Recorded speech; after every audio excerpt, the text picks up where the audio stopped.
Oh, what's up? Welcome to the Unofficial Tedeschi Trucks podcast. This is episode number, what is this, 233? I am Adam Choit.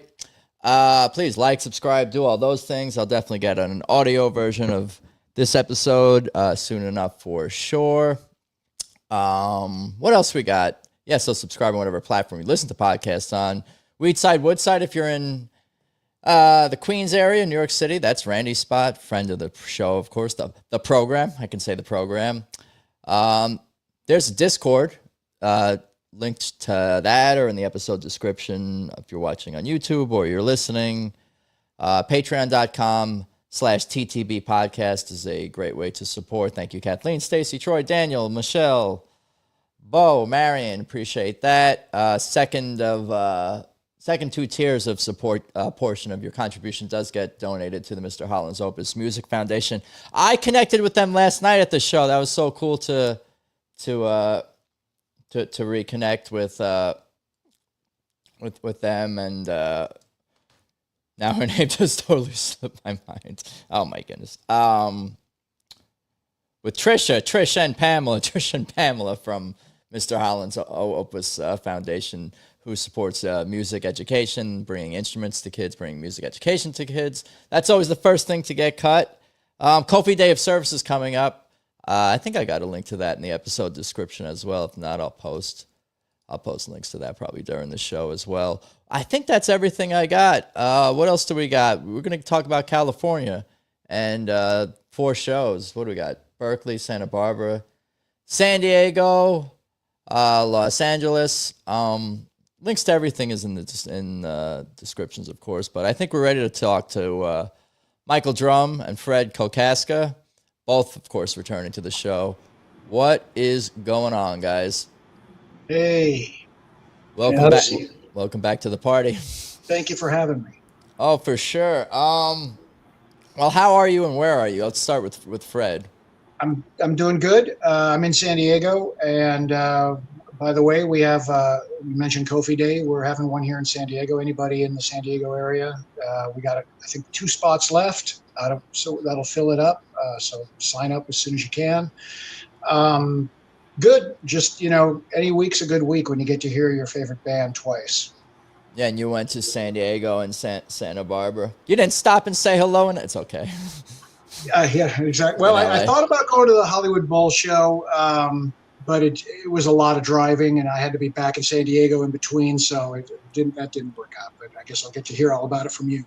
Yeah, I was going to say the main reason why I think you made the right decision is I loved the set last night. My only criticism is there was not more to TTV, but Derek and Susan, of course, came out for the end with the Black Crowes, and last night was super fun for sure. Well, why don't we start with Michael? Berkeley was first. It was streaming on nugs.net. So let's get into that. How are you and where are you? You're back home. I'm back home. That was last Wednesday. Time is going by faster, like unbelievable lately. Yeah, can you slow that down for me a little bit? Is that too much to? And I was anticipating that show a lot, and now it was almost a week ago. And I'd been to the 2 previous years in Berkeley. I have a good friend out there who's a music attorney. He's gone with me all 3 years, and I'd been to the Greek a number of times, including the Grateful Dead in 1985, which was magic. And the other 2 times I went to see TTB, the crowd there is just so dialed in. They are so professionally passionate about this band. And so I was wondering, what are they going to do? They had 3 days in the Bay Area after they had done Tahoe. And I was wondering, what are they doing? And I think we found out what they were doing. We can talk about that more later, but there was a guest, and they did a song they've only done 4 times from I Am the Moon, and what an unbelievably great version. Alam Khan on the Road. Oh, my God. And, Derek did his best to try to be as impressive as he was. But that's the art for art's sake is what I call that. So I got to think that's what they were doing. they had some rehearsal time to make sure it would really come across great. And I have no confirmation of that, but got to think that's what it was. So what a great night that was. And I'm just so thankful that I finally started going to see them. And in 3 years, it's now up to 26. And it just keeps continuing to be relevant. You know, I had a point at about 16, 17, 18 where I was wondering, have I already heard all this before? And then second or third song would kick in and those thoughts would go away. I don't think that way anymore. I'm just like, I'm here, let's go. And the first 3 songs they did, from being that close, it was like the greatest inspired professional assault sonically I could ever conceive. And boy, and that whole stage there really pushes the sound out. And I mentioned this more than a few times. I encourage everybody to try to catch their shows there because they're special by some factor. And I can't qualitatively say anything more than that. But this year wound up being really amazing. It was a great show on Nugs too, and I think there's a reason why certain Nugs shows certain venues get chosen for Nugs. That's obviously a special place. The Greek. I don't know if we'll look at pictures of it, the set list. We can just keep talking. Well, I mean, I don't know which direction to go in. Did the band post any pictures from the Greek, and was there a poster? Oh yeah, I've got the poster right back here. We got it. I got it. Oh, yeah, you got it there. You can see it, yeah. And they had a foil ones, and I got it. I got there early, so they only had 100 of them, so I got one. And lately, I've decided, well, it's not so important for me to always get the poster. But when I saw that this was there, the credit card was pulled out instantly, and really glad I did get it because it was a great night. And I love how they're using all the Future Soul spaceship imagery in most of these posters this year. It's kind of fun. Do they know something we don't know about things going on in the universe? The band? Are they? I think Derek might. Yeah, maybe. No, I mean the Hollywood Bowl actually is a very special venue too. Again, well, not to jump ahead, but there's something very about being into the mountain and the nature and the vast sky and there's just where you might think if I was an alien, I would want to check out TTB. You know, Hollywood Bowl would be a great place for an evening with Tedeschi Trucks Band. I think I've been to 3 times I've seen Tedeschi Trucks Band at Hollywood Bowl, but they were always supporting or were playing with they play with I think BB King and Buddy Guy maybe. I think was a couple of those shows over the years. But this poster is awesome. I love the color. Those are colors that TTB has used in the past for. It's almost a little bit of a throwback to just the colors to earlier TTB with they used a lot of purples, but you get the modern, future soul vibes. It's going to hang prominently in my ever decreasing wall space. What is this figure down here? I wondered that. Is that 2 people standing there? It looks Somebody had speculated maybe that was Derek and Susan. That's what I kind of almost think. Well, then there's the reflection here. Well, the band. They're on the stage. This must be the band. That could be the whole spiritual, other dimensional piece. Who knows? We'd have to ask the artist what his intention was. And I got the birds here too. I can just talk about this the whole time. It's great. It's sharp, striking. And then we got the Future Soul Space flying saucers. Take a look at quick look at the venue. Just Google Berkeley Greek. This is what it looks like for people watching. Greek architecture.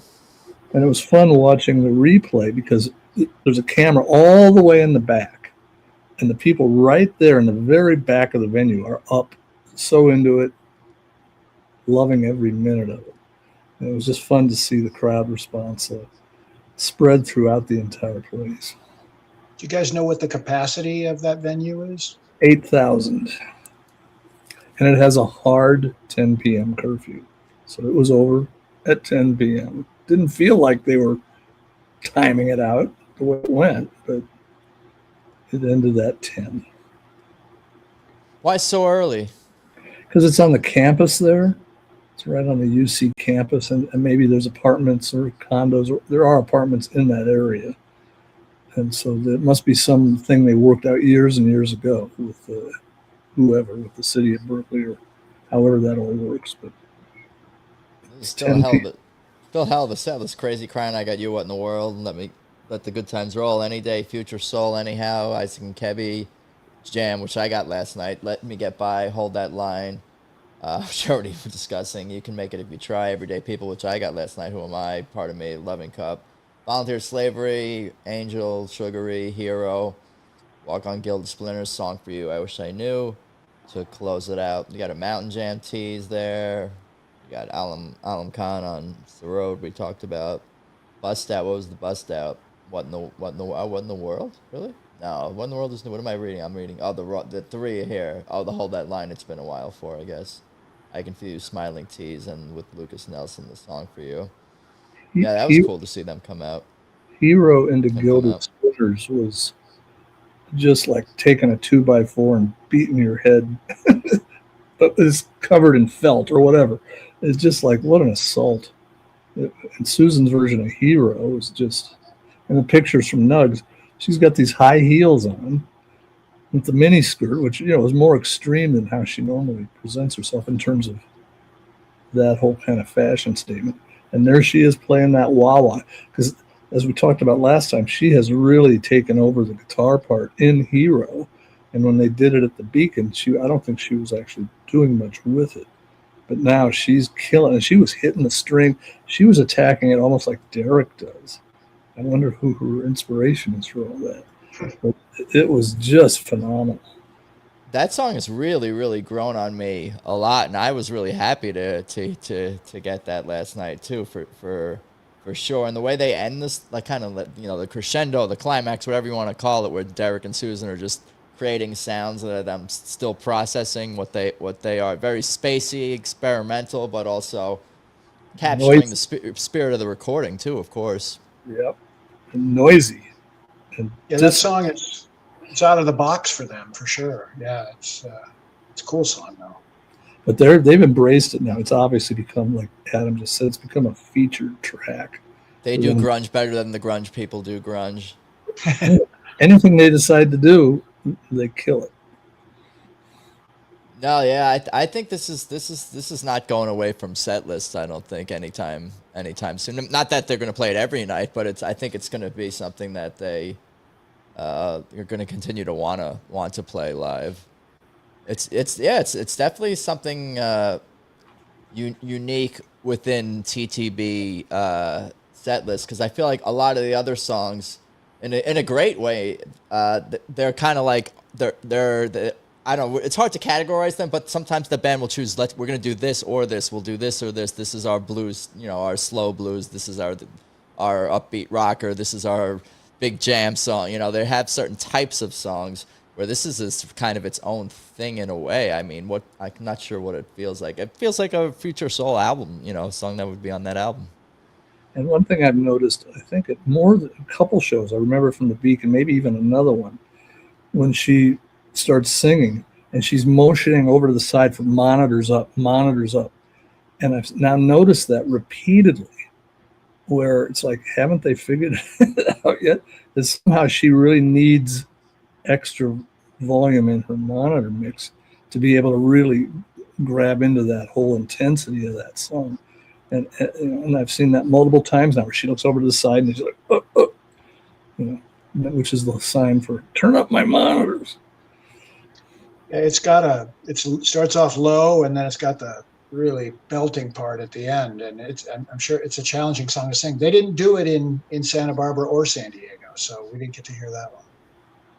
I think she has to save her voice, because it's her pushing it, unlike what I think she's really ever generally done before. Not that she's not always belting and singing great, but this is a whole nother kind of pushing her instrument.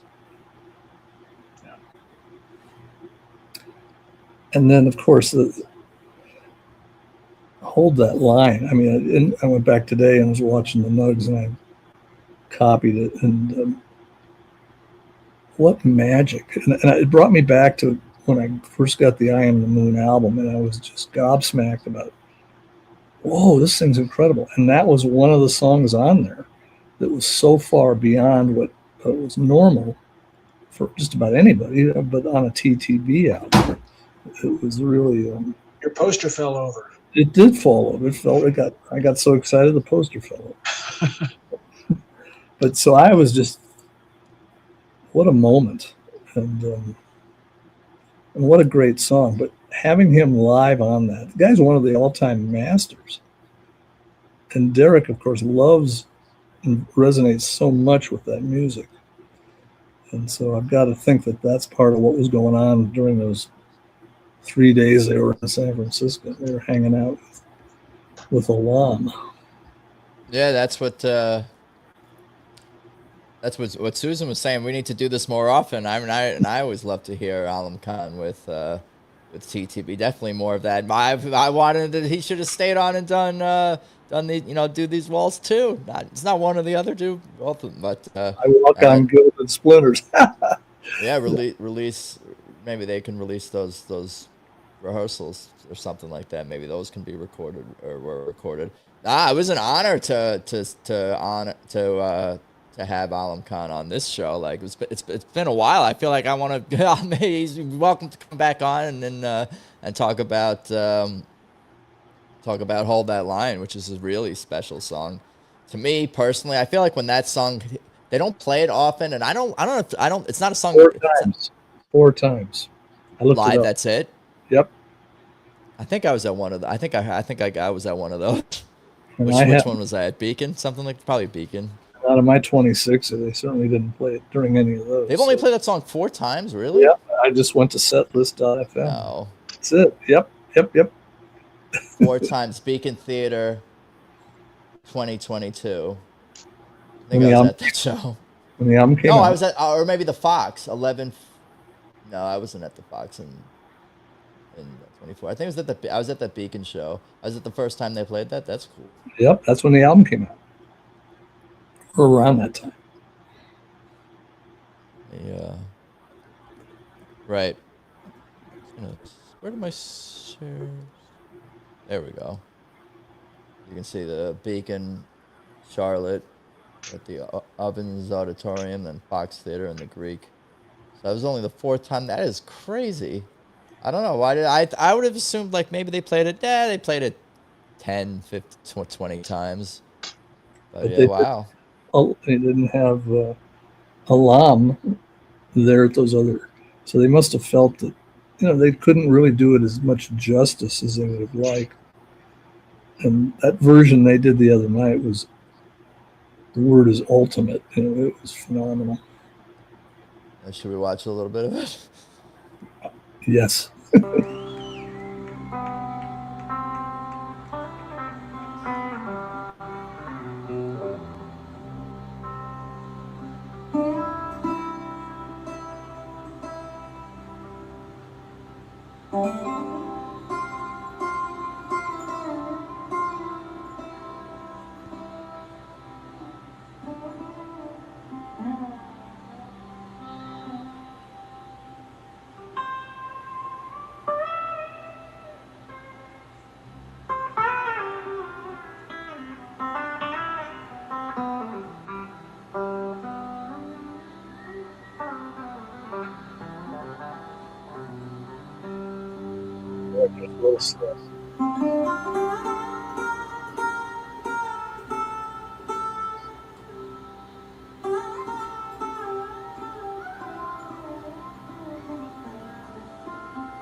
I was pretty upset at myself because I didn't see this live, I'll admit.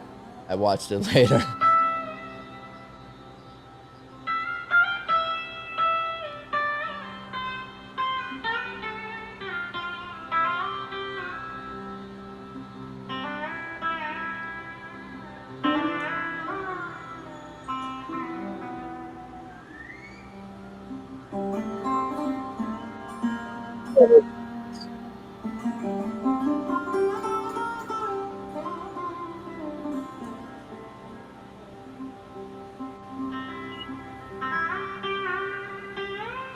You got to tune that.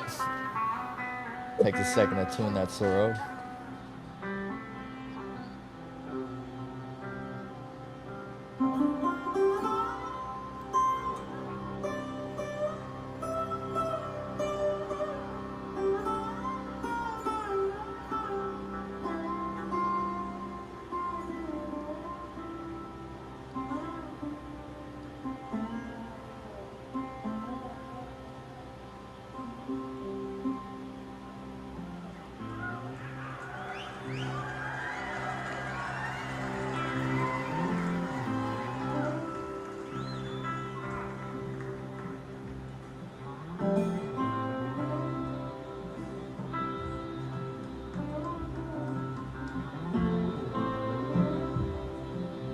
What bands are writing songs like this?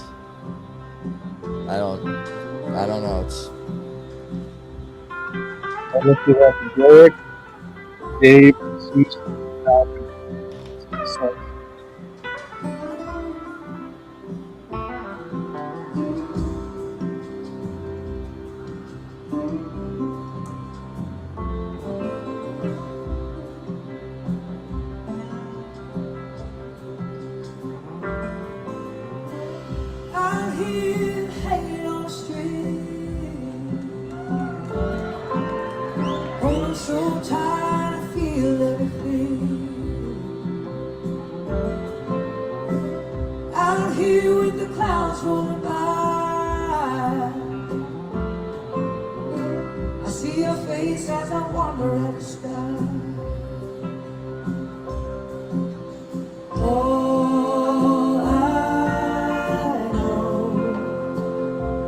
it's just you filming here's the screen.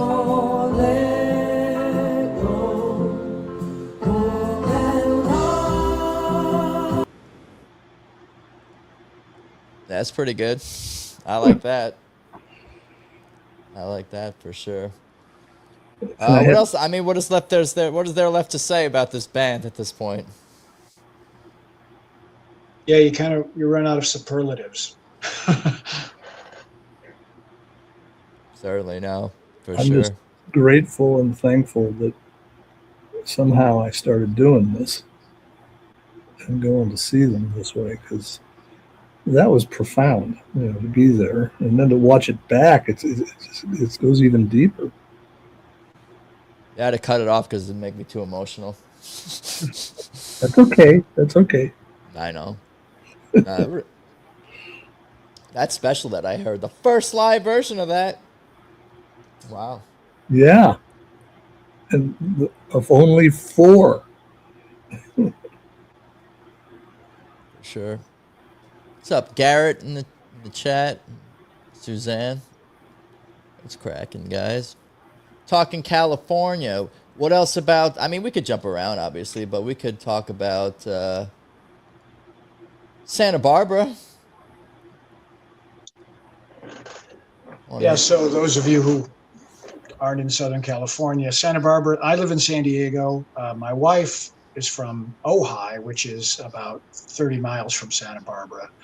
So she grew up there. We have a lot of good friends up there. So when we saw the calendar, we booked a show there. The Santa Barbara Bowl it's a pretty special venue. It only holds 4,500 people. I looked it up, and it was packed. And it's kind of I sent you a couple pictures, Adam. It's set among it's kind of on a hillside. You can see the ocean. There's trees, and it's kind of built into the hillside really naturally. It's a beautiful venue. I've seen a few shows there over the years. Crosby, Stills, and Nash, and Santa Barbara. It's I don't live there, but it's a cool place. A lot of of money, obviously, because it's coastal, but a lot of hippies and kind of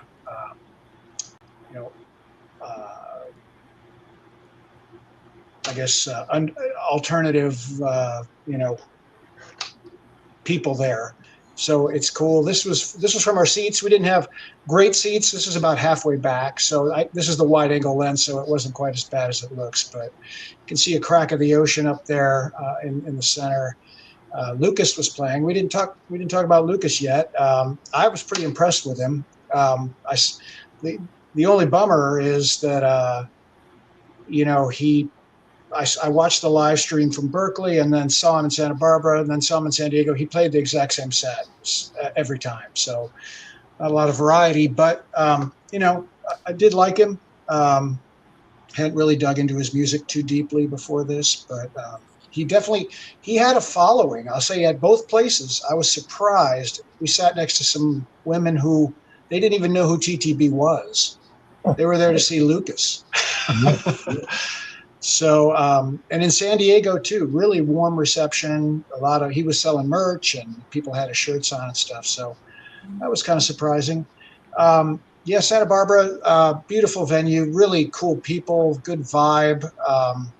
The set to me, I said I've seen about 30 shows, probably over 10 or whatever, more, 15 years now.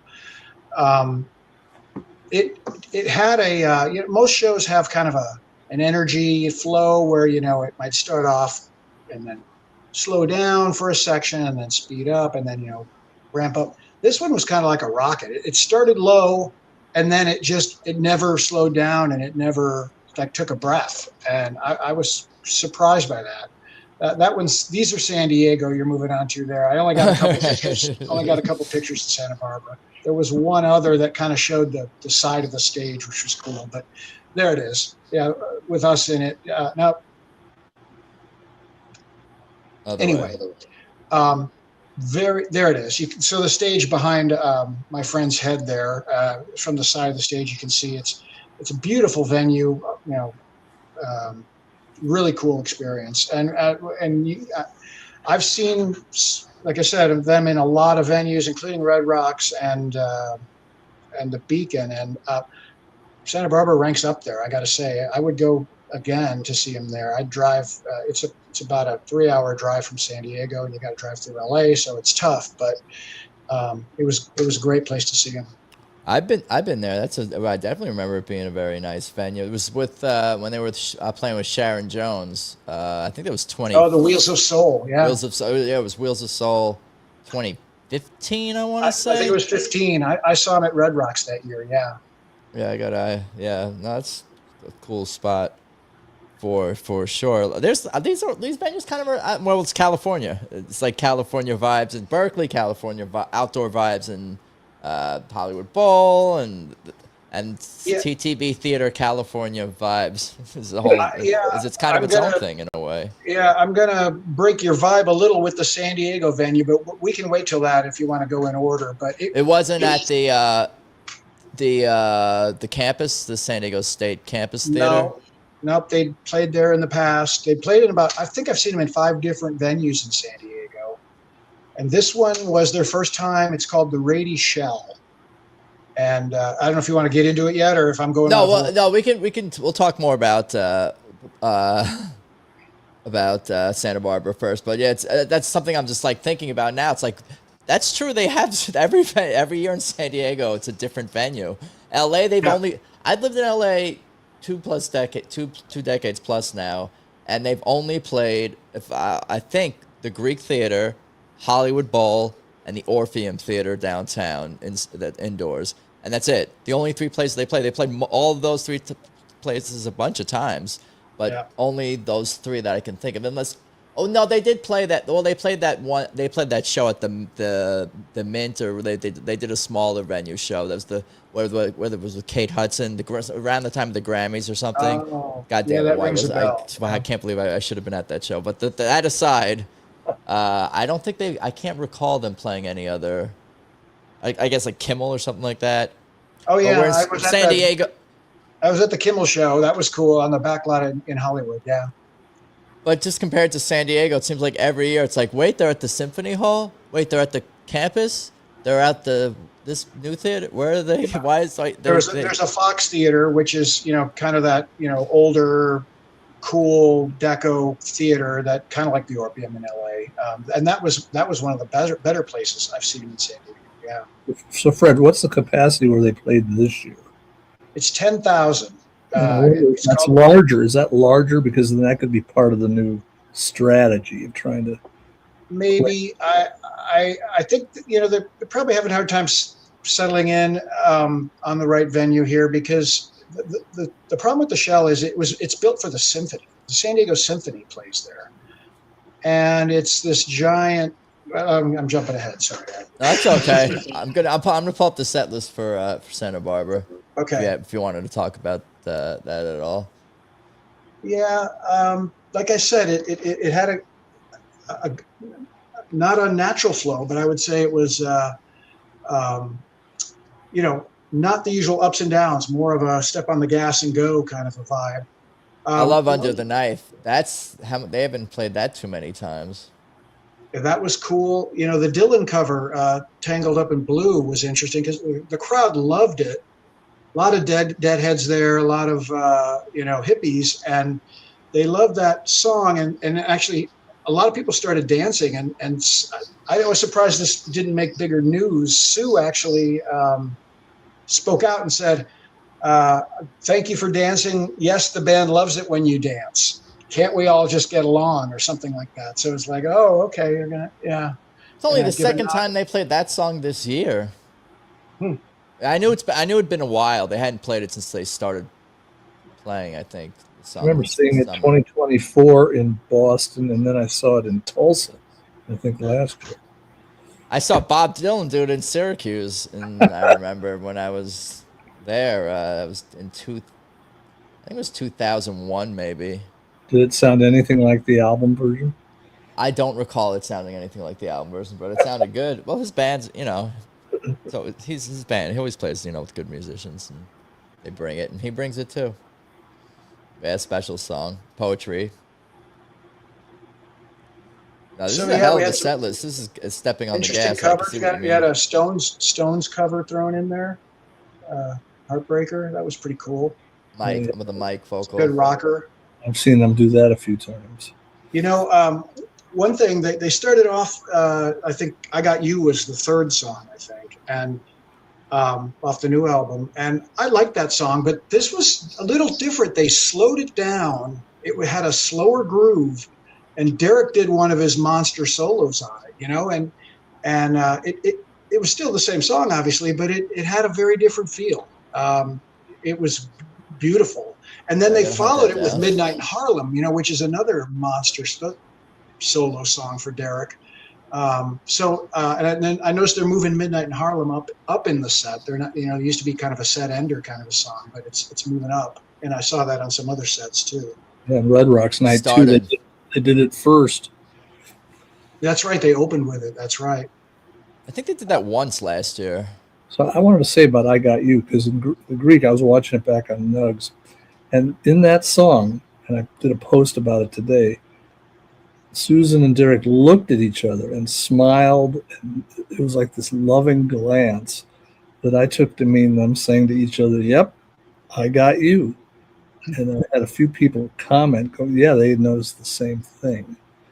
That kind of the subtle expression of the ongoing love affair that our heroes have. Yeah, it's a cool song. It's kind of, poppy. It's catchy. It's got a good hook. It's a cool song. But like I said, I don't know. I don't remember from the live stream about Berkeley, but this was definitely slowed down version, and it was cool. It wasn't slowed down in Berkeley. I gotta hunt this down on if it's on archive.org or YouTube or somewhere. I didn't see it down below. Yeah, that's one of my favorite. The song makes you feel good. I don't know what else to say about the song other than that. You listen to that song. It's a sweet song. It is.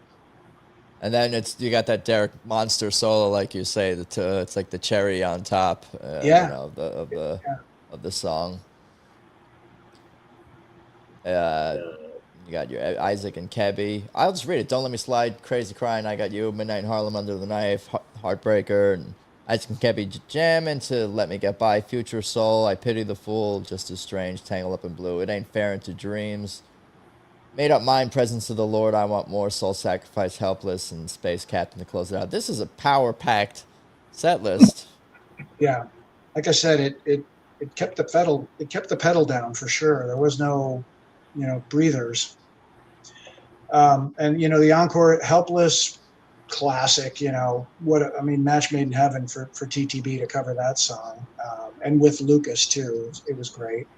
And Space Captain, I think that's my favorite song they do. To be honest, I just love that song. The first time I saw them in 2011, they did that as an encore, and I had never even heard the song before then, and just fell in love with it. So did you get a trombone? We did, Derek and Trucks, Elizabeth is a duel with Derek. Elizabeth is a San Diego native, that's right. So she got to shine on the San Diego show, and she did. Oh yeah, I would have assumed that then. Yeah, exactly, and actually in Santa Barbara too, they did a little ripping. I don't remember on which song it was, to be honest. California's her territory, her Right. TTB territory. Right. Yeah, no, that's all. I did not get that last night because it was with the Black Crows. I was like, "Where's the Elizabeth solo? Why is this song? We need to add at least 3-4 more minutes to it." But Right. Still great performance nonetheless. It Ain't Fair was super duper special. How many of the shows? Which Nugs show these streams had It Ain't Fair? Because that was whichever one that was. I'm still processing that. I think it was just one of the 5 that streamed had It Ain't Fair with I remember hearing Alecia. it. I don't remember where. Yeah, because the Red Rock shows. Berkeley was the last one, I think, of the Nugs run. Check that, yeah.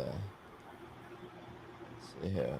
In terms of Berkeley, again, I just wanted to bring up Song for You at the end of Berkeley, and how Susan and Lucas were just like having a love affair, obviously platonic, but musically, the good feelings that were physically manifesting. And Susan was her heart was just as open as can be.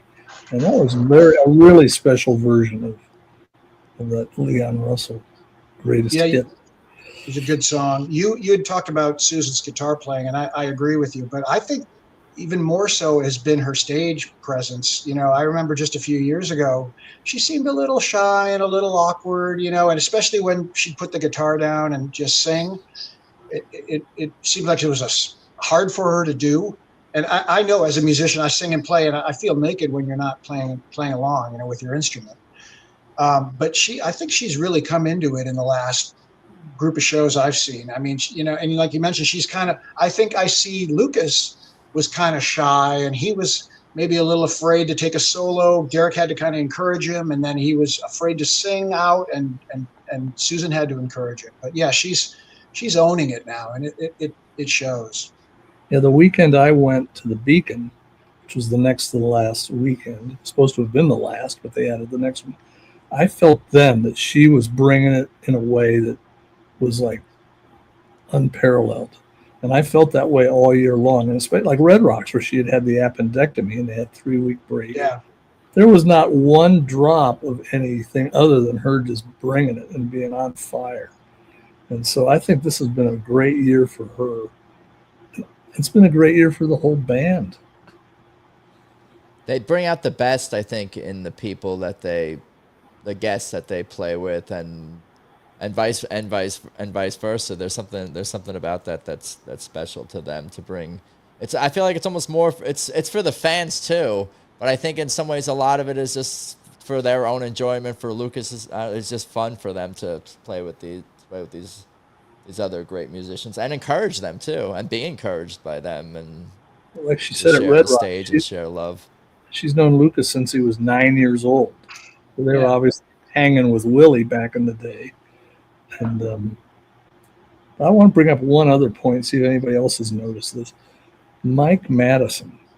I feel that I've witnessed him here on these run of shows hitting it harder, pulling it up from deeper. It's the beard. Really, well, it's all connected in some regard, but not to cut you off, but I agree, and it was great to see him come out and sing more with the Derek and with Susan and the Black Crows, and share the stage with them. What were you gonna say, Michael? Maybe it's because he's got his dates scheduled in the fall, And so maybe I'm making this up, and I'm kidding actually. Maybe he's going, yeah, I'm going to bring it more at the TTB shows so more people will show up at my shows. I'm not. He's not thinking that. There doesn't have to be one incentive for to be great, or whatever. What did Garrett say here? Looked at my friend during Friday night Red Rocks and said she doesn't need an appendix. I remember you saying that. A few people have commented this. Anything else about the Berkeley?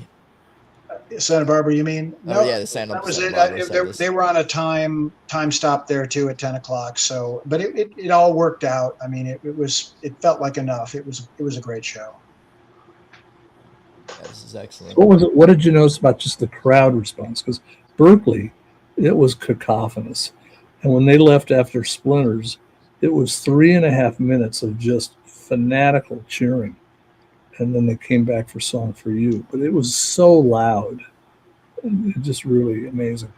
What would you notice about Santa Barbara? It was definitely a warm reception by the crowd, and yeah, I noticed when they, because they had Lucas's band come out to play the encores with him. So they had to the crew had to drag out the pedal steel, and a bunch of microphones and everything. So it was a long delay until they could start the encore. But yeah, the crowd was into it for sure. How about San Diego? You ready to talk about San Diego, Adam? Or sure, let's do it. Talking about just the response. You can jump around. Oh, you're going to look at the shell. Okay. So yeah, first I'm going to bitch a little bit about the venue. I mean, it's beautiful. You look at that, it's on the waterfront. There's sailboats going by. You got the skyline to one side. You couldn't ask for a more picturesque scene. And like I said, it was built for the symphony orchestra to play in. So it's acoustically very carefully designed. That said, I don't know what it is about that place. I've seen a few other artists there. I think I saw Bonnie Raitt there. Maybe it's because they get dwarfed by the structure. They look like ants under that thing, and I don't know. Maybe it's even more metaphysical than that, and that the place, it's pretty new. It's only been there a couple years. Just didn't have a lot of soul. It holds 10,000 people. I would guess it was pretty close to sold out. I don't know if it was actually sold out, but and certainly it was. I'm not complaining. It was a good show, but I don't know. Not my favorite venue, I guess, is the way to say it. Is that the general San Diego? I've had good experiences, I think, at San Diego shows in general, but so it's going to be a different venue next year. I hope so. Oh, Adam, before we leave Santa Barbara completely, sure. There was one thing, and it was at both shows actually. I don't know if it's because of Lucas's band or what, but I don't know if you guys noticed this. Gabe normally plays a piano synth, right? A keyboard, electronic piano. And I mean, he's got a bunch of stuff going. He's got the Hammond organ, he's got a clav and all that. But on his right, he has a piano synth. But they were using an old beat up acoustic piano at these shows at Santa Barbara and San Diego. And I didn't notice, I don't know if it was at Berkeley too, but this thing looked like it had been dropped off a truck and then picked up and it scratched up and banged up, but it sounded unbelievable. It was so, and I've never thought, Gabe didn't sound good on the other piano, but something about the acoustic piano was beautiful. Yeah, they probably awesome. tune it before each show, I would assume. Every time you move a piano, you got to tune it. Yeah. Yep. San Diego was a little bit of a letdown, as you can tell by my tone, maybe. Not the band at all. Just the venue, and we had decent seats. I think we were row J, so what is that, like 10th row? It was. Is it the spaceship looking thing here? That it is, yeah. Yeah. Because I feel like how could this be a bad place to see music unless it's like bad customer service or something like that? Because this is no, awesome it wasn't place. that. it's funny, Adam. It's from these are probably taken with a drone, right? And it's beautiful. When you're actually on the ground, you really can't see much except that giant UFO. you lose the views of the bay, and you lose a lot of the city skyline. So when you're on the ground there, it's actually not that great. It's the design of this. It's the future soul look. Yeah. Yeah. So, the set list there, I pulled it up earlier. Very different. I think there's only one duplicated song from Santa Barbara. It was Crazy Crying, but everything else was fresh for us who had seen them both.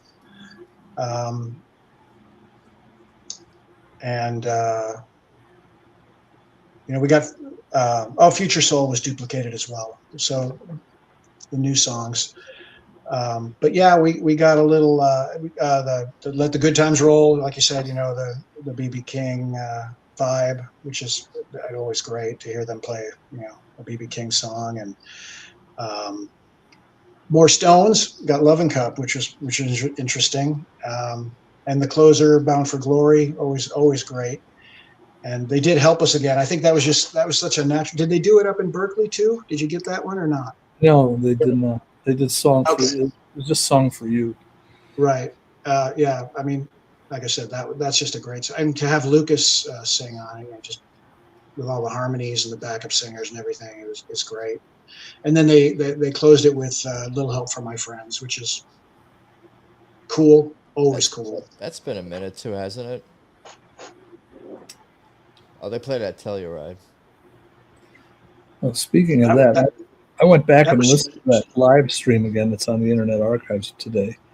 I was just blown away, and I had posted that on my profile. That Telluride set, some of the best fidelity, and that set is really incredible. That one was live streamed, right? That was on Nugs, right?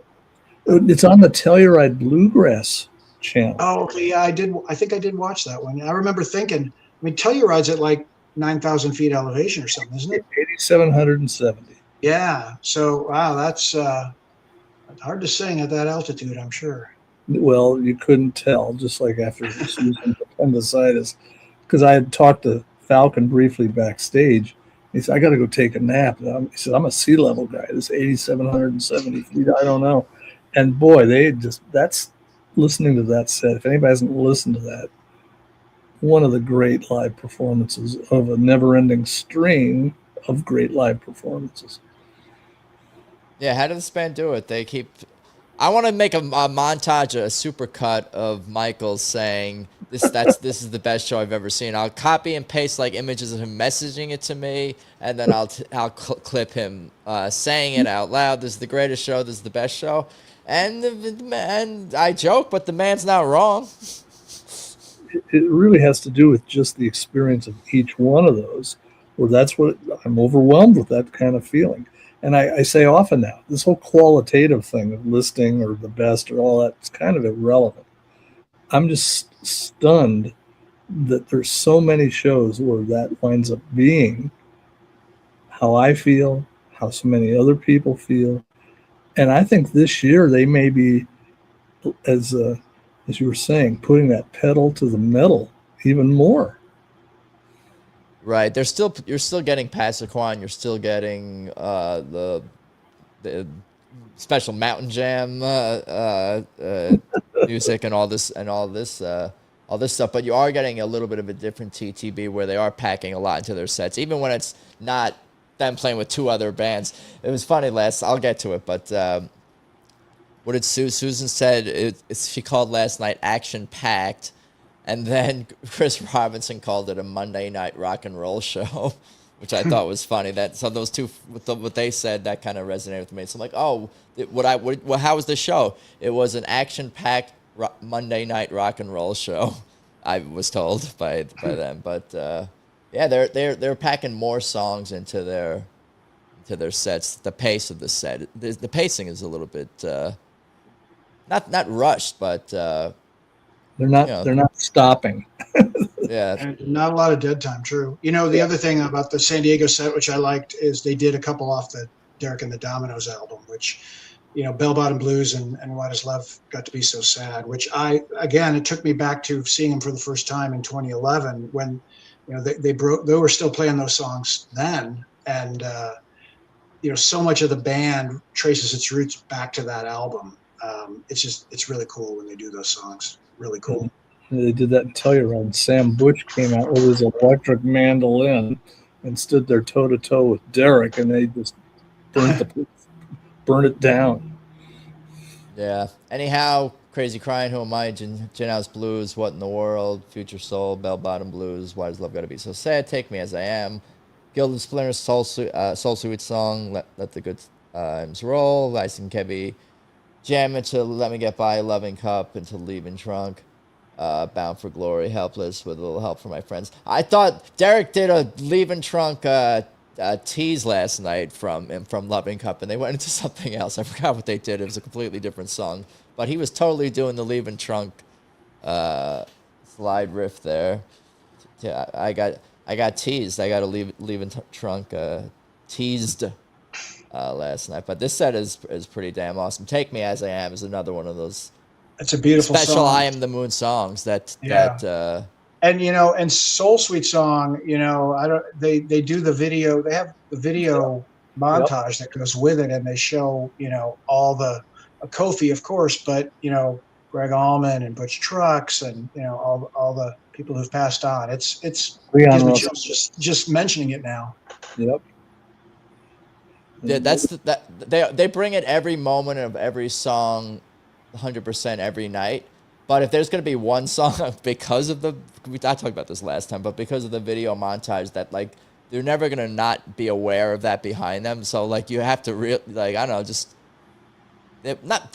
bring justice to the, you know what I mean? They're kind of representing those images behind them in a way. So they have to be, I'm sure they feel very, some kind of responsibility is maybe the right word to performing to the best of their abilities, but you know, I think that's the key right there, that the ethos of this band is feeling that responsibility to bring that kind of focus, that kind of perfection, that kind of passion into just about every show.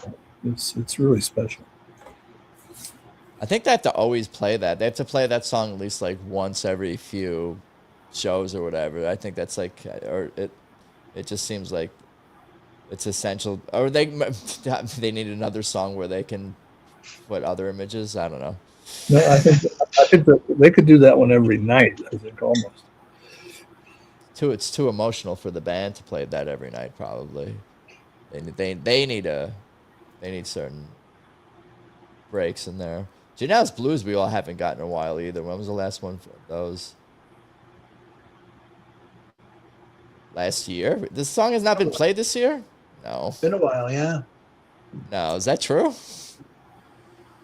They're finding, you know, some chestnuts, some kernels of some songs that are not always there, which of course that's what makes it not just repeating the same deal over and over. Yeah. But to me, everything it's familiar in a good way. Like, because I'm either time is flying or I'm going back and just happen to be listening to these songs on archive.org videos, playlists, algorithmic, or whatever, doing these things to me. So I'm like, Gin House Blues, didn't they just play that? Like, they probably played that a few months ago, maybe, you know, if Mike brings it into the set. But then, boom, I look, they haven't played it since 2025. But they seem like there's so much variety still in these set lists. Things are just popping up and popping in there. I've heard Derek talk about, you know, I think when he was with the Allman Brothers, the importance of mixing it up, right? Because you go to an Allman Brothers show, everybody wants to hear Whipping Post, right? And you kind of got to play it every night. But, you know, it's important to keep them fresh and remember how special they are to people, you know?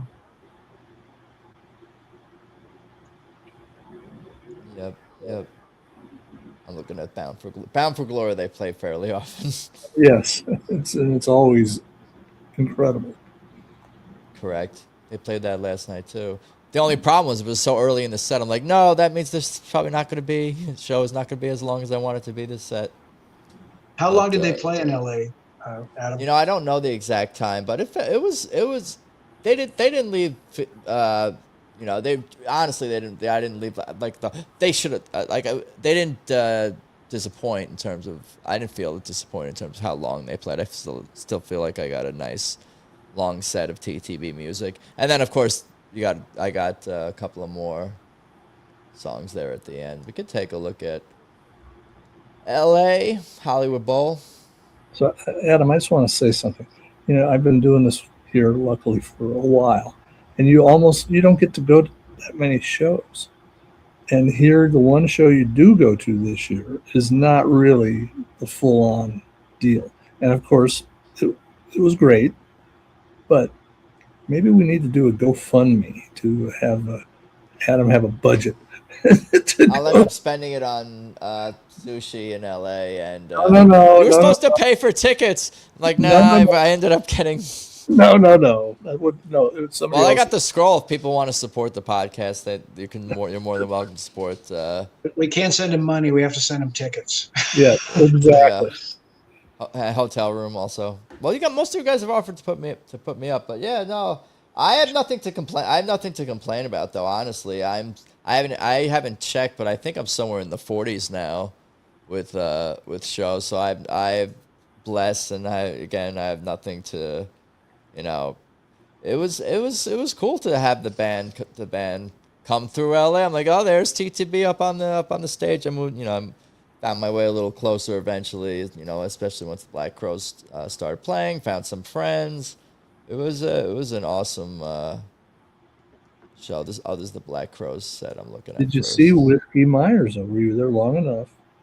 They were playing as I entered, and I'm not as anti-Whiskey Myers as some TTB fans allegedly may or may not be. I'll talk if I need bonus content where I'll talk negatively about all the bands that I don't my least favorite TTV openers. You have to be a Patreon subscriber to find to find out that information. But Whiskey Myers is not my least favorite opener for TTB, and I don't think so. But no, I think they were solid. But I did go there to see Tedeschi Trucks Band. That's true. I saw Whiskey Myers at the Greek. Was that last year? I think. Were you at that show, Adam?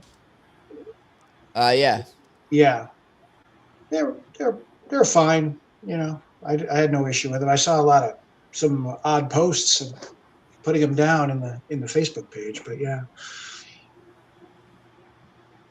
seemed good to me. They were very enjoyable. I don't know if I need to go out and see them. I wouldn't know if I'd travel across the country to see them, but We can take some looks at the Hollywood Bowl here.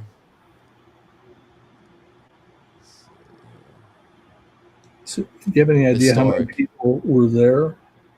It was pretty packed. It's like, what is that, 17,000, 18,000? Something like that. Bowl capacity, 17,500, 18,000 maybe. Yeah, it's a cool place to see a show. You're higher up. Yeah, Google says 17.5. Yeah.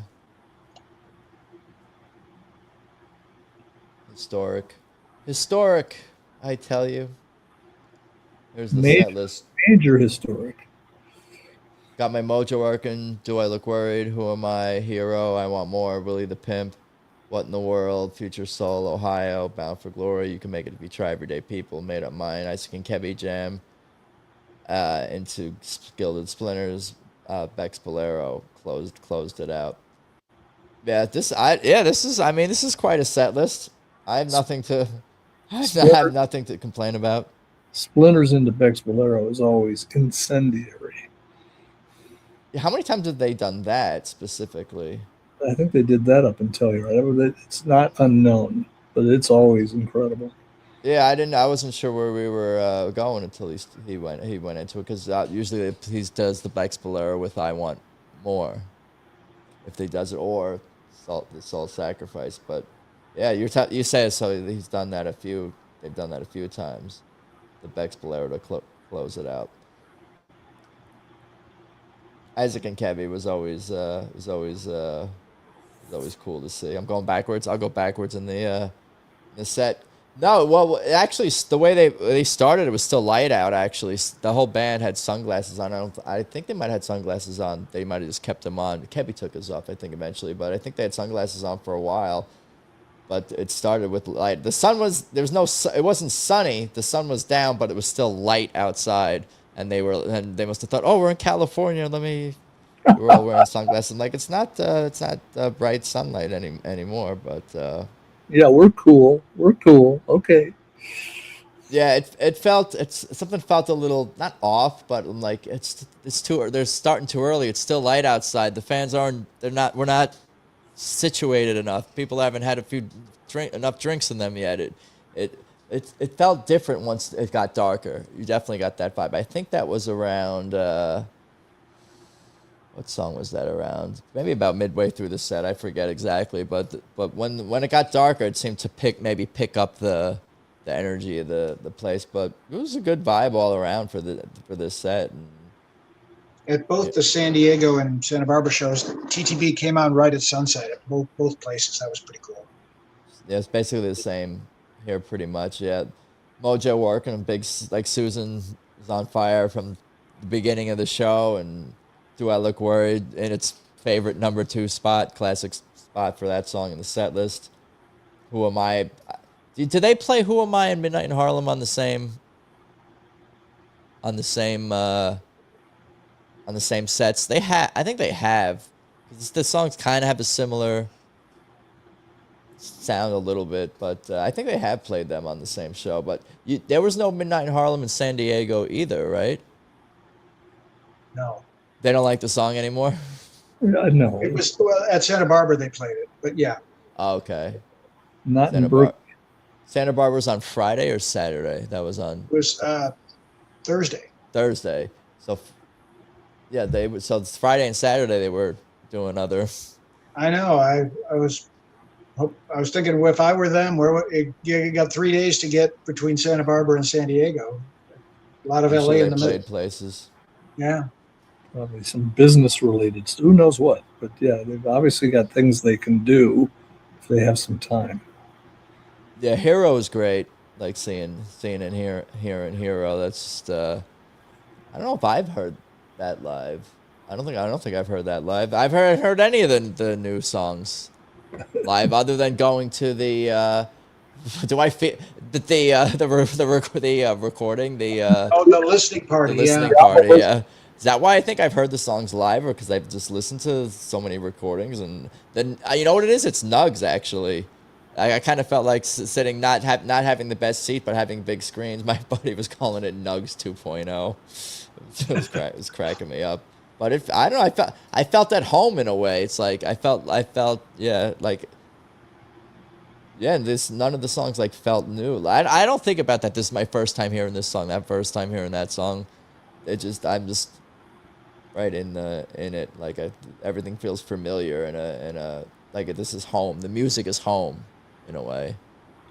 And the 4K on my TV is just spectacular. Oh, yeah. It looks great, and the camera work is great. The editing's great. I know in the early days, there used to be problems with the audio in the streams, and the mixes were pretty bad. And I remember, Bobby Tiz would get on that Facebook group, and people would try to give him feedback, me included, saying, hey, but now it's very professional. I mean, the camera angles you're seeing what you want to see. They're all over the stage. They're close up. The mix is great. It's really nice. Yeah, this set list was pretty damn solid. Willie the Pimp was a nice surprise. I can't say I expected to hear that. The awesome blues riff cover. What in the World? I love that song. Future Soul. definitely rocked. I think that it was dark around then. By the time they played Future Soul, that was Ohio, super cool to hear that. Down for Glory, Alecia doing her thing, coming down front. Then the Sly and Made Up Mind, Mark and Isaac and Kebbi. That's what it sounds like in my head. An Isaac and Kebbi jam. That's what it sounds like in my head during normal times when I'm not on a podcast. Pure chaos, I tell you. No, Gilded Splinters was awesome. Bex Bolero. But then they played with the Black Crows. Machine Gun Tees, of course. I have that. Oh, there's John Zieg. I follow this guy. Thanks for posting. He's got Mojo Work and Hero up there. I gotta go so I can listen to all of this. No, well,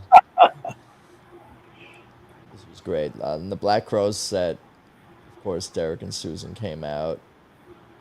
Well, it was interesting because they played Loving Cup, Soul Shake, and Space Captain. Loving Cup was, I think, Isaac and Black Crow's drummer.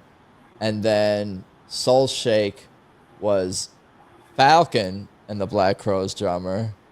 And then Space Captain was TTP.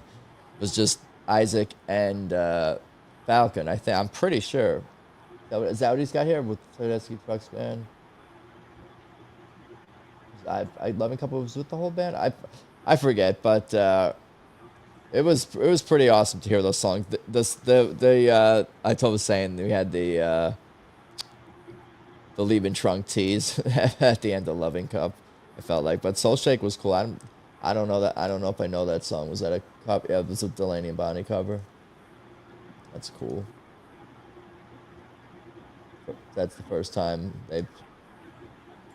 I think Derek and Susan have played that song. But yeah, the Black Crows were awesome too. I knew most of those songs. I see they lean on a lot of their 90s, early 2000s That first album, songs in their set. Yeah, Shake Your Money Maker. That first album was amazing when it came out. It was shutting down for good rock and roll at the time. Yeah. They had a handful. They have a handful of really good albums. I think "Lay It All on Me." That was a great vocal by Chris. A little bit slow, like a little bit more of a slower ballad, and it was. Yeah, I really like that performance. I don't know if there's any videos of that. Oh, here's the TTB. You can check out some of this. Y'all hear it? Sure. You don't hear it. Oh, wait.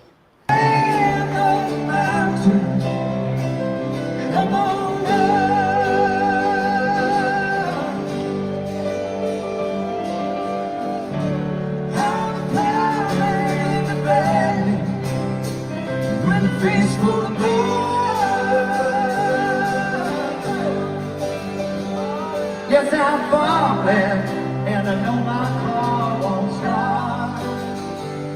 Yes, I'm stumbling, and I know TTB's the whole backdrops were awesome also throughout the night. Talk about that.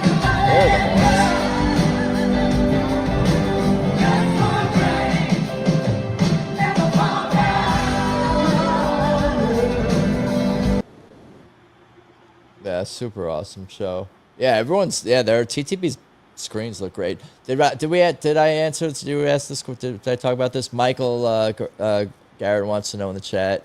Out of all the TTB shows you've seen this year, how would you rank them? How many have you seen this year? You have a handful.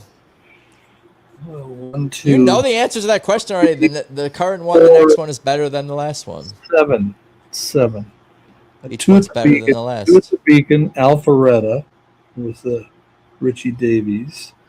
2 nights at Red Rocks, but preceded by Telluride, and then Berkeley. And with the passage of time, I guess my answer is I've done a really good job of kind of curating what I'm going to go see, because I can't go see everything. And in retrospect, I think I've nailed it in terms of which ones I did go see. because they're all highlights. They're all major highlights. And yeah, I thought Berkeley was the best ever. I thought Saturday Night at Red Rocks was the best ever. Alpharetta was great. Telluride was really amazing. So again, as I said before, I think the bottom line is not to rank them as much as it is just to honor this band for being able to have me not being able to, every time I think, oh, this is the greatest one ever. I do think they are better this year. I think there's more intensity. I think the Future Soul album has actually energized them, just in general. And it just appears that they're bringing it. And I always, how could they keep doing that? And that's what makes this group so amazing. They're continuing to do just that. So I'm not going to try to attach a 1, 2, 3, 4, 5, 6, 7. I'm just thankful that I've been to the 7 shows I've been to. And I've got 4 more coming up. And then I'm going, maybe I could figure out how to go to another one before St. Augustine. And Chicago. It does that to you. I agree that they're sounding better now than ever. And you think about it too, they haven't had any turnover. There was some tumult, right? They got a bass player swaps, and Kofi passed away. And it takes, for that kind of tightness in a band, it takes time to build that up. And they're definitely hitting on all cylinders now. Yeah, Emmanuel's, I think, an official member now. He was on the artwork for promotional stuff for Future Soul and all that stuff. So, yeah, I think their lineup is locked in a way that it hasn't maybe been this steadily in a minute. I don't know. That's definitely part of things. All posts I'm doing, there's definitely more and more people just saying, without reacting, just saying it's like one voice. That's a commonly, just the tightness of it. It's like seamlessly. I remember when I went to the Fox the last night of the Fox in 2024 that I had that sense then. Oh my God, it's like one voice. And I think that's an impression that many people have, that's the tightness, the seamlessness, the power that this ensemble, 12-piece freight train ensemble, is bringing. But they're also virtuosos and so skilled and amazing at doing kind of the opposite of everything you just said, too. They are amazing at the quiet moments. They are amazing at the slower moments. They are also very loose. They also improvise. They also are very free in how they explore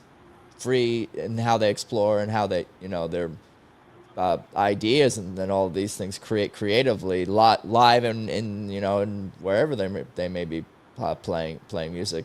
So they find the perfect balance between, we talk about this every week, but being a tight band, but also a very loose band who's capable of improvising and adjusting to a moment, the crowd, the set list, the vibe, a new idea that comes about from someone on stage or off stage. I don't know. And I've had the thought, and I'm not going to do it, of going back and listening to every solo Derek does from each and every song and being able to try to pin down how they're never the same. They're never the same. Right. Not exactly, no. And that speaks to what you just said. So I think it's all true. All of the above. Yeah, there's no one like that Derek Trucks, huh? We're at a superlatives, like we said. Anything else we should mention, talk about, or cover? I'm asking myself this question too, in terms of anything else I'd like to mention about last night's show. Thank you, my friend Michael, for coming out with me. He's been to a bunch of shows and running into Trisha and Mary. She's been on the show before. Mary Howland. She's been on a bunch of times to hang out with her and her people. That was fun. Just a fun night overall. Hollywood Bowl is always a cool place to see a show, certainly. So did you feel any different today than what you felt on other days here recently before you went last night? I don't know. I don't know. I feel like I'm so locked in with the it's just part of my existence is TTB and Nugs. It's just like hey, it's just I don't know. Maybe if I was in the first row, I would have been. I think that helps. That was one of the better realizations I had last year. Because, yes, it makes a difference. I'm grateful to have been in the first row, and I'm grateful to have been in the last row for TTB shows and everything in between. I've had all nothing but positive, and I feel like I've checked a lot of, if not all of my like TTB fan. I got a slide behind me. I got photos and no, we're grateful over here. Me, myself, and I. And I just think for all the people who haven't seen them yet this year, I think everybody's in for a treat. And everybody's kind of expecting it to be a treat. But maybe it's a treat with sugar on top. This band is just special. Oh yeah, I'm definitely excited. Now I feel excited because I forget that. It's like I assumed, everyone I know has already seen TTB this year, but that's probably not true. And I'll try to live vicariously through them. It's always fun to. That's why it's always fun to. Although I didn't really have this conversation last night with anyone, but to live vicariously through people who are going there for the first time or something like that. It's always fun to hear the first time. Is there anything else you want to talk about, Fred, or maybe want to mention? Or I was just going to piggyback on, Derek. I'm a guitar player, and Derek, for my money, is the best living guitarist right now on earth. But any soloist is only as good as the rhythm section behind him. The tightness we're talking about, you feel it. They swell at the right time. They come down at the right time. That's the kind of tightness that takes time to build, and they're definitely in that zone right now. Yeah, for sure. Everyone got their shine last night. For every single person in Tedeschi Trucks band got their shine last night in their set and that show, and it was not that I didn't expect that, but it's interesting and cool to see how that's all put together. Like you left feeling fulfilled, I guess, in that way. You saw everything. You got everything. Yeah. He sang, she played, she got her solo, he got her solo. Their moment. And you were comparing, the being in front to being in the back, and I got both in 1 week, right? In Santa Barbara, we were about midway, 2 sections back, and then in San Diego, we were in the first 10 rows, like 10th row. But it's enjoyable. It is special to be. I've had a few front row seats over the years, and that's very magical, right? But the difference between the 10th row and maybe the 40th row, wasn't that dramatic. I mean, you're there to hear the band, right? And the sound at all their venues have excellent sound. I think I remember reading they carry their own sound system with them, so they don't use the house sound at these places. They actually Red Rocks is not theirs. That's standardized there. Right. I think a lot of the venues are standardized. But they're, it's a great sounding band. The mixing's all excellent, and that's the crew that people you never hear of generally, but it's just all top notch. Yeah, the drums sound awesome, and Brandon, like I talked to everyone got their moments and then some, and he's been tearing it up this year. I think this has been a special year for Brandon, and just watching the Nugs from Berkeley back, he's like losing himself in that. I mean, it's really fun to watch him when he's just like being carried by the music, and he's right there, the bottom. He's happening. Yeah, and you're right. I mean, shows even 10 years ago, there was muddy, and it was hard to pick out the individual instruments. But live sound has really gotten good, and they sound great. What was my homework to find that I Got You version, the slowed down I Got You? Was that my homework? Yeah, you have to prove me wrong. I'm pretty sure. I would bet money on it that it was. No, I'm not doubting. I just want to hear 10 or 15 beats per minute slower than it is on the record. That's cool. It was cool. I dig that vibe.